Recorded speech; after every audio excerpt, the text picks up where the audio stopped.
But my point is that I stayed fit, I kept muscular, and I did it all through cold stress. I just did cold stress. Okay, so what was your protocol? So the contrast shower water is one of them. Okay. I also have a 8x16 swim spa that I put in my backyard, and I have 110,000 BTU heat pump on it. So I can take it to 45F all the way up to a hot tub. My kids love it. You know, they have their kids over, have a party, it's all at 102, you know, whatever.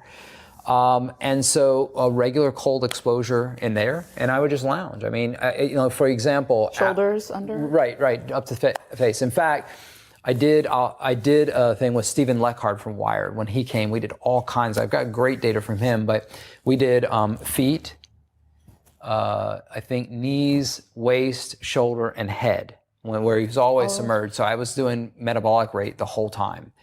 What temperature was the water? 60. I did them at 60. I did them at 70. I did them at 80.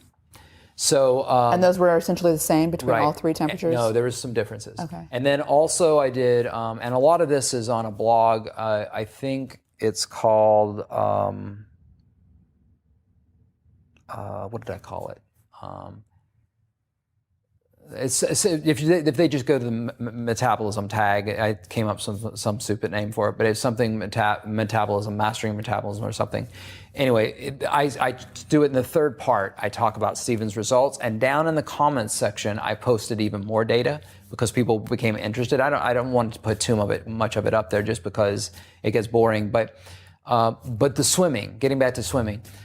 I want to take up swimming. I've always been able to swim, so I've never been afraid of water. I scuba dived, I was a water skier, I love swimming. But I never learned to like swim laps, you know, and you know, I really want that graceful to be able to swim. Swimming is the only exercise you can start at any age, at any level of fitness, and you can do it to the end of your life.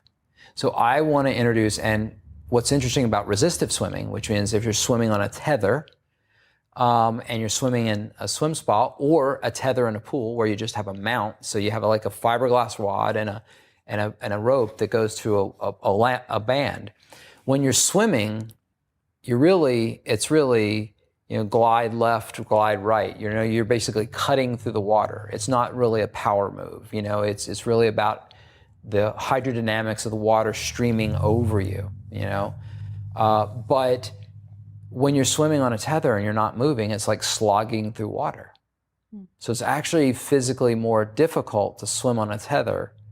It's the same activity, the same feel, but when you move, you start moving that fiberglass rod and you start bending it down some, and if you let off a little bit, you start going back. So it becomes, even swimmers, really good swimmers have told me, I had, you know, Olympic athlete in my pool, and she said, you know, it really definitely gives you a workout if you want the workout part. But what's really amazing about Stephen's data is that when he got out of the water, instead of doing what everybody does and jumping in the sauna, we just had him sitting there and we were measuring his metabolism the whole time. And his respiratory quotient went from 1.0, which is most activities are burning glycogen, whoosh, almost to 0.7, almost pure fat. And for over an hour, he was still burning fat.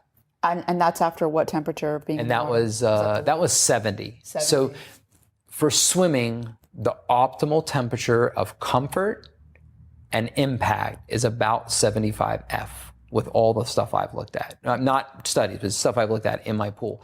Right around there, it's not too much of a shot. Now, 70-degree water for someone who lives on the West Coast, they're like, what? You know, right. That's what I'm thinking. You know, if you live in the South, you know, it's, you know, the Gulf of Mexico, it's like 80 or in the tropics. And down at 60, it starts becoming something, right? So what do you mean by becoming something? Like your metabolism really speeds up? You're still going to burn carbohydrate as long as you're really active. And if you're shivering, you're burning carbohydrate. You're not burning fat. Really? Right? Shivering is exercise. So here's what we know. We talk about this a little bit in the metabolic winter hypothesis, which is, you know, I believe exercise is mimicking cold stress. I believe most of the benefits we're seeing, because here's what happens. If I have people exercising and they start to exercising, not shivering, they start to exercise, they produce irisin. Irisin is known to upregulate and create more brown adipose tissue. And we've seen this happen. There's these studies, and these come out in the last 3 years or 4 years. Well, what's shivering? Shivering is original exercise. I mean, we don't really have to go do something at a gym. I'm not talking about people that want to look better. I have no problem with people having it as a sport or a competition or whatever. Our conversation is in the silo of longevity and healthfulness. This is metabolic. So the first step of cold stress is that I'm shivering. Now, this is a very energetically expensive way to produce heat. Why? Because now 20% of it is being used to move the muscles and do that. So then what happens? A little bit later, shivering stops, non-shivering thermogenesis kicks in, upregulation happens with UCP1. Now I'm just using electron leaks through the mitochondria, and suddenly I'm not producing ATP, I'm just producing 100% heat. What's the cell using to do that? It's grabbing the most energy dense fuel, and it's using lipids to do it. So that's a real good adaptive strategy, because if you were keeping warm using glycogen, you'd run out very quickly. Or if you were using it and it was coming from gluconeogenesis, you would run out really quickly. So what's interesting is that if you think of exercise as a way that we mimic mild cold stress in the past, or periods of mild cold stress, a lot of the benefits might actually be the same.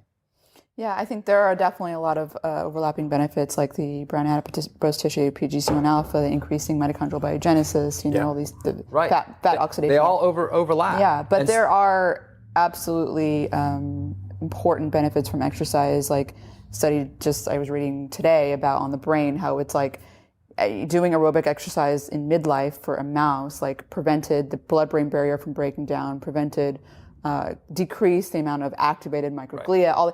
So there's a lot of other benefits from exercise that are not related. The point here is, and that's this is about changing our conversation, because it almost is impossible to talk about something other than exercise without someone saying, yes, but exercise. Forget that. We all know there's benefits to exercise. Let's just put that aside for a second. And let's say, okay, what specifically might be going on? What specifically?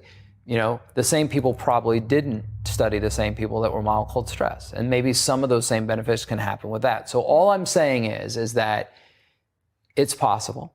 You can't prove right here, but it's possible that a lot of these benefits of this excess moving, because in nature, all organisms are conserved. They conserve. They live a conserved life. We want to think of them being all active, and they're all on the hunt, and they're more active than us, and we live a sedentary lifestyle. But the opposite of sedentary isn't exercise. The opposite of sedentary is active. And I didn't say I wasn't active. I didn't say I never got on a bike. I just didn't change clothes to do it. I didn't say I didn't ever go out with the kids for a walk. I didn't say that we don't go. I'm a skateboarder, so I didn't say we didn't go longboarding.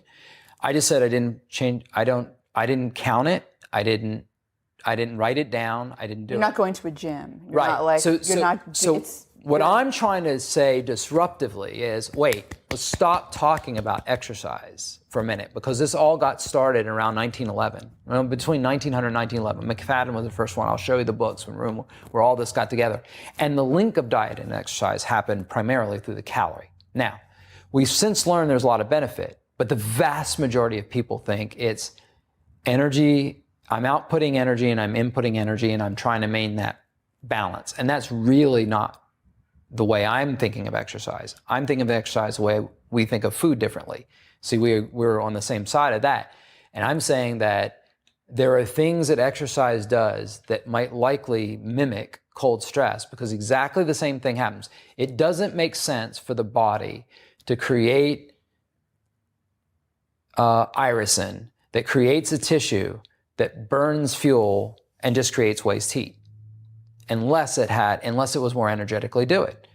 If it was more energetically to get up and move, to create the waste heat, to go get something, that would have probably been the pathway. I'm saying there's a good argument to be made that maybe the benefits are that we evolved those sets of cold stress responses that happen to mimic the dietary restrictions as a survival mechanism for winter, and we've just engineered winter out of our life in the last century.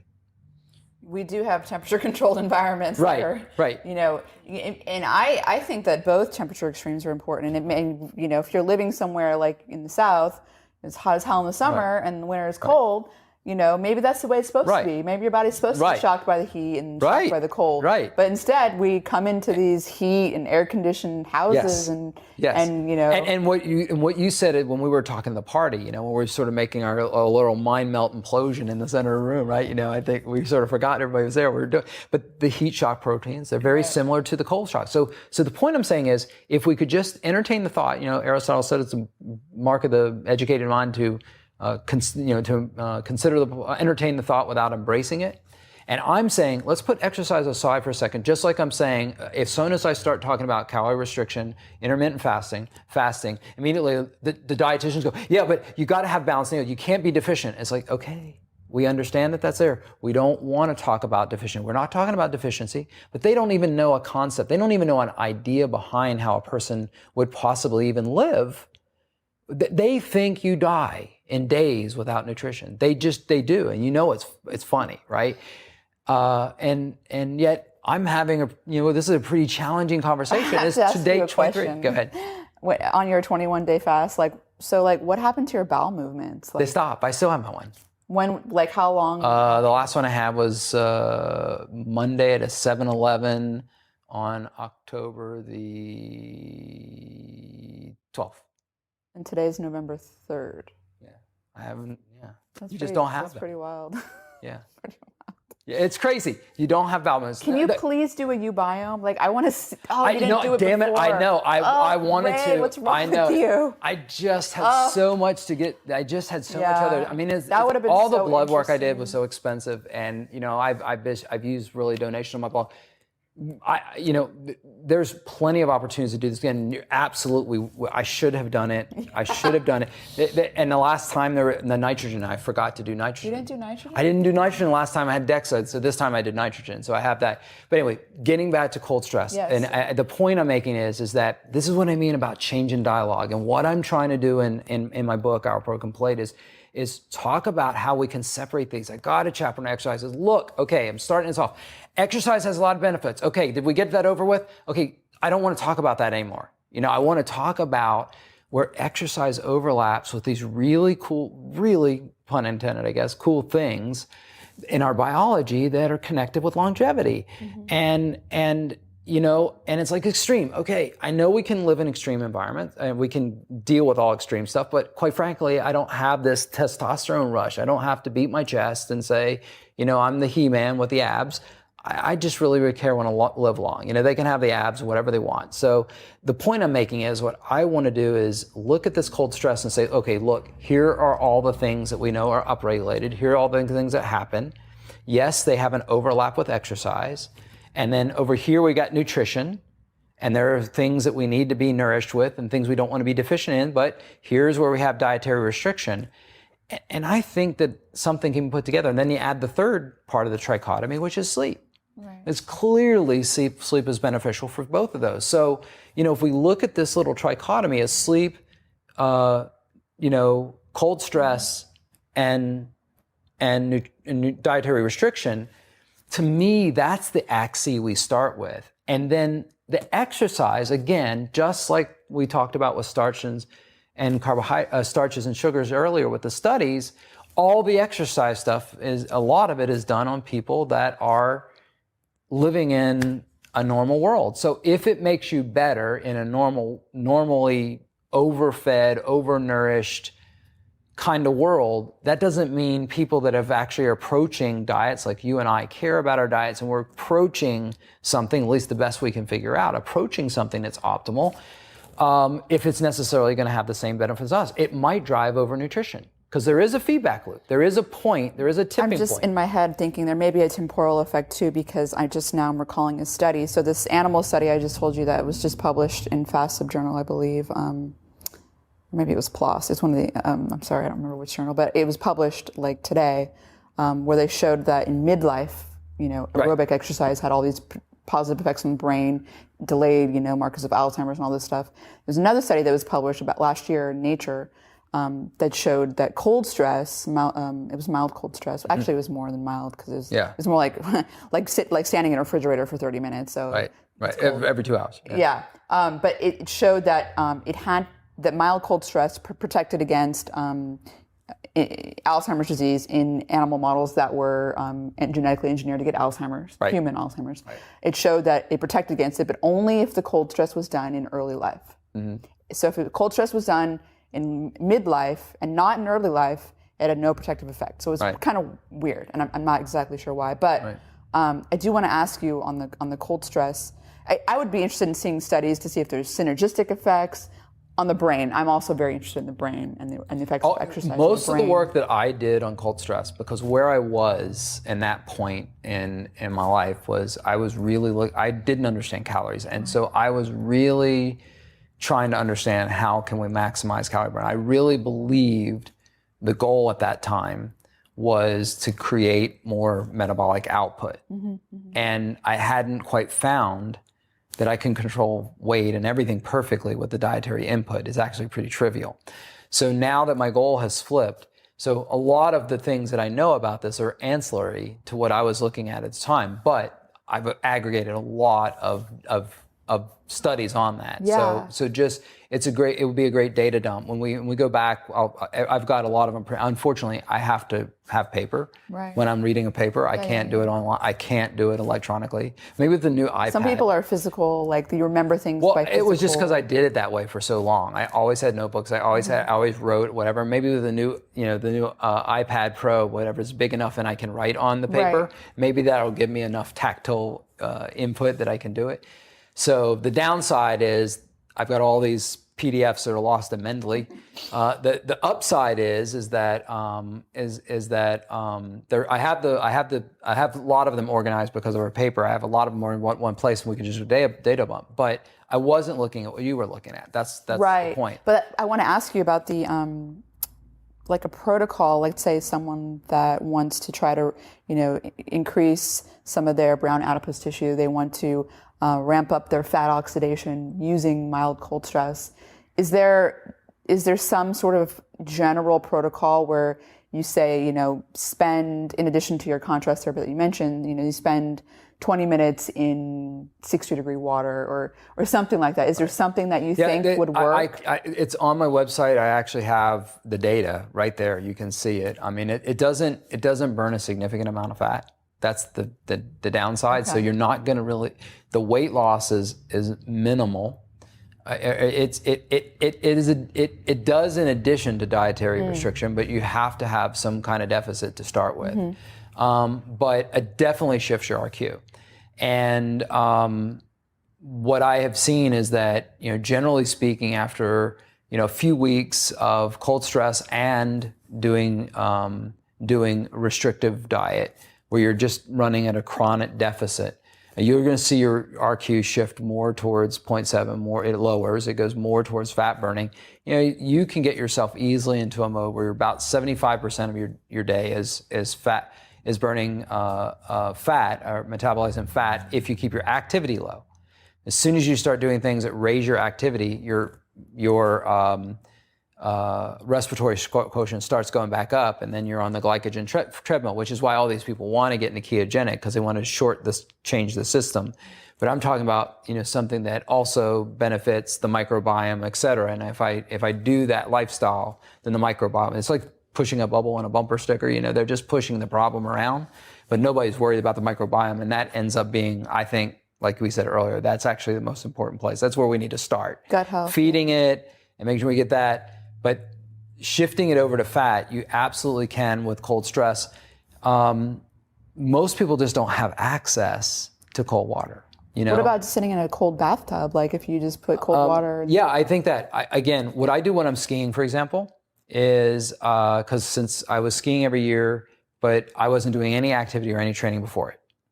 Right? So normally what that would mean is like on the second or third day, you would just be fatigued and your legs were wasted like noodles, right? Everybody would think. Yet, never happened to me. And the reason why is as soon as I come off the slopes, I go into the bathroom, I do a contrast shower, end on cold, and then the bathtub's already filled up with cold water. as cold as it'll come out of the tap, just sit up to my waistline in cold water, and all of that leaves. And you feel, when you get out, you almost feel as if you could go run or do anything again right then. It just does that. So that's like a little simple strategy that I use for that. I moved past the calorie thing because in order to do the calorie balance, I needed to understand food. And so then when I got the calorimeter, I did some things with Steven on activity. And all of a sudden I was like, wait a minute, it's all the food. It's the food. It's the food.